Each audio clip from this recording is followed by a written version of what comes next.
Okay, good evening everyone. Thank you for the chance that you given to us.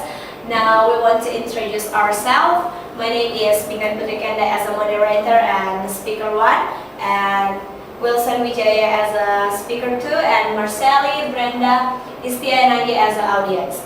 Now we want to discuss about global finance. Global finance is a economic actor that purpose of investment and trade finance. So, global finance was initially based on fears that market actor has gained the upper hand stage after the collapse of Bretton Woods system of international finance. It was thought that the international political economy would be prone to frequent and severe economic crises, with advanced industrial economic force to dismantle their welfare regimes at the behest of international financial competition. Increased power to financial markets, the logic followed, would also increase developing states' structural economy dependence on the West, and the drive for increasing profit led to a more aggressive extraction of resources and exploitation of cheap laborers. So, what is the Bretton Woods system? Bretton Woods system, or BWS, is an economic system that is related to world politics, in which the circulation of national currencies depending on the amount of gold owned by the central banks. And about the problem of global finance will be explained by Will. Okay, thank you, Pingan. So now I'm gonna tell you all about the problem of global finance, especially in Indonesia. Okay, there's 4 main problems. The first would be trade balance deficit. It means that the imports in this country is greater than our export. Okay. Second would be excessive in foreign debt. This means that our debt is much greater than before.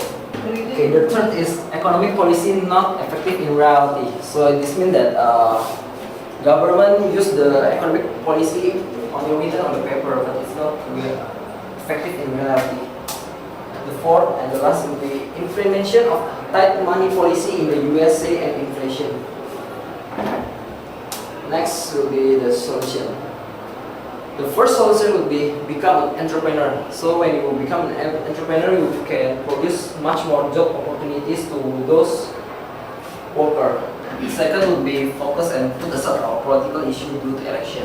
So this day our media always sharing about our election, and this cost our so much minister in our country to focus on their election and didn't properly take our country's current situation. The third, implement and execute the right monetary policy and financial policy. Okay, this would be our government job to restrict the import in our country so we can produce so much goods or service to export. That's all. So in the end, that we hope that our global finance will be getting better in this day, cause our president election will be soon, and we hope we get a new and a better leader to lead this country to getting to be a better country. Thank you. So that's all the end of our presentation. Now we open the Q&A session. So who's gonna be the first? Raise your hand and stand up. Oh, the girl on the left, and the second one is the girl who wears the red. Okay, my name is Brenda. So what do you think about the economic crisis in Indonesia? And my name is Anggi Babsari, and what do you think about the international effect from global finance crisis? Thank you. Okay, thanks for the question. Okay, the first will be Brenda. Okay, I think our economy will be getting better as our PDIP nominate our Joko Widodo as a president candidate. Jokowi affect both our rupiah and microeconomic Jokowi also is popular in foreign investor as many of his policies are seen as business friendly. Okay, I also answer the second will be Anggi. It was about international effect on global finance. Okay, the first will be it will be weaken our exchange rate. That means dollar may be grow stronger and rupiah may be get weaker. Second will be many multinational corporation will be collapsed due to the finance, global finance. And the third will be our international index will be getting lower.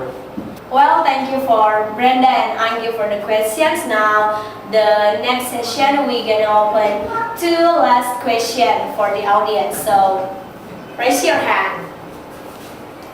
Okay, the first one is the girl on the right side and then the girl beside Brenda. Okay, I'm Marceli. I want to ask something to you. Can you give me some examples of FX global finance in Indonesia? Thank you. Okay, my name is Istia. My question is, when was the crisis financial Asia? In 1998, there was a hyperinflation. So my question is, what is the impact of Indonesia's global finance when they get hyperinflation? Thank you. I will answer the Marceli question. She's asking about the effect of global finance in Indonesia. Okay, it's obvious that global finance will make our employment rate increase and our current account and trading account will be suffer great deficit, and at the same time we will be increasing our national poverty rate. And for the second will be Istia question. Okay, as we know that one of the main causes of global finance is inflation. In this moment, government's monetary policy are critical to overcome the inflation. So that's all. Thank you. So that's the end of our presentation and answer. Thank you for your time and have a good day.